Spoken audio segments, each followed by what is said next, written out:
છે આ દેશના લોકો સવાલ પૂછી રહ્યા છે। મુંબઈથી સુરત અને દિલ્હી સુધી એક્શન ચાલી રહ્યું છે। શિવસેનામાં બીજા નંબરના ગણાતા શિંદેનો બળવો ઉદ્ધવ સરકારને ભારે પડ્યો। આ મુદ્દે કેવો રહ્યો અત્યાર સુધીનો ઘટનાક્રમ શું હતો, જુઓ આ રિપોર્ટ।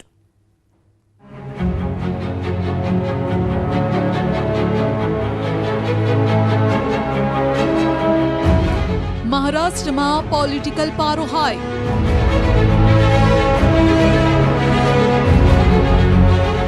મહારાષ્ટ્રમાં નવું રાજકીય મહાભારત।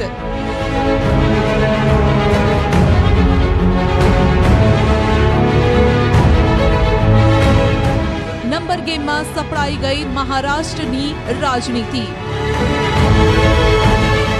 આ સવારથી જ મહારાષ્ટ્રમાં રાજકીય હલચલ તેજ થઈ ગઈ છે। સવારે ખબર આવી કે શિવસેનાના કેબિનેટ મંત્રી એકનાથ શિંદે પોતાની પાર્ટીના સંપર્કમાં નથી।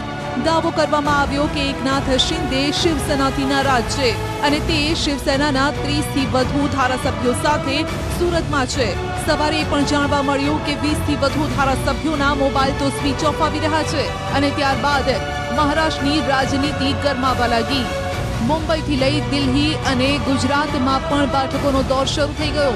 કેમેરા સામે જે પણ નેતાઓ આવ્યા ચૂપ્પી સાથીને બેસી ગયા, પરંતુ અંદરખાને હલચલ ચાલી રહી હતી અને તે તસવીર સાફ દેખાઈ રહી હતી।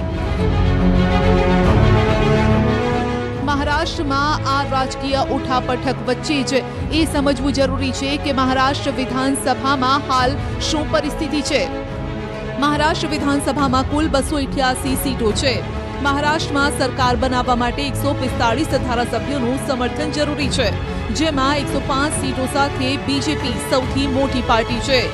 મહાઆઘાડીમાં શિવસેનાના 56, એનસીપીના 54 અને કોંગ્રેસ પાસે 44 ધારાસભ્યો છે। આ ઉપરાંત અપક્ષ ધારાસભ્યો સાથે ઉદ્ધવ સરકાર વિધાનસભામાં 169ના આંકડા પર છે। 28 નવેમ્બર 2019માં શિવસેના, એનસીપી અને કોંગ્રેસે મહાઆઘાડી બનાવી અને મહારાષ્ટ્રમાં સરકાર બનાવી, જેના 2.5 વર્ષ બાદ સરકાર સામે પહેલી પરીક્ષા રાજ્યસભા ચૂંટણી વખતે આવી હતી। રાજ્યસભાની ચૂંટણીમાં બીજેપી પોતાના 3 ઉમેદવાર જીતાવવામાં સફળ રહી। શિવસેનાના બીજા ઉમેદવારે હારનો સામનો કરવો પડ્યો। संजय राउत के इस प्रकार से भड़काऊ भाषणों से, जिसको मराठी में कहते हैं कि चुभने वाले बातों से ही ये सारे प्रॉब्लम निर्माण हुए हैं उनकी पार्टी में भी, और लोग इसको बर्दाश्त नहीं करेंगे। इसका उदाहरण एकनाथ शिंदे जी की बगावत है। નંબર ગેમમાં ઓછો આંકડો હોવા છતાં પણ બીજેપીનો ત્રીજો ઉમેદવાર જીતી ગયો અને આશંકા વ્યક્ત કરવામાં આવી કે રાજ્યસભા ચૂંટણીમાં શિવસેનાના કેટલાક ધારાસભ્યોએ ક્રોસ વોટિંગ કર્યું છે, જે બાદ વિધાન પરિષદ ચૂંટણીમાં પાર્ટીને એક બાદ એક ઝટકા લાગવા લાગ્યા। 10 સીટો માટે થયેલ વિધાન પરિષદ ચૂંટણીમાં બીજેપીએ પોતાની ક્ષમતાથી વધુ ઉમેદવાર ઊભા રાખ્યા હતા। સોમવારે થયેલ ચૂંટણીમાં બીજેપીના 5 ઉમેદવાર જીતી ગયા। એનસીપી અને શિવસેનાના 2 ઉમેદવારોને જીત મળી અને કોંગ્રેસને 1 સીટ પર જીત મળી। બીજેપીની જીતે મહારાષ્ટ્રના રાજકીય સમીકરણોને જ બદલી દીધા।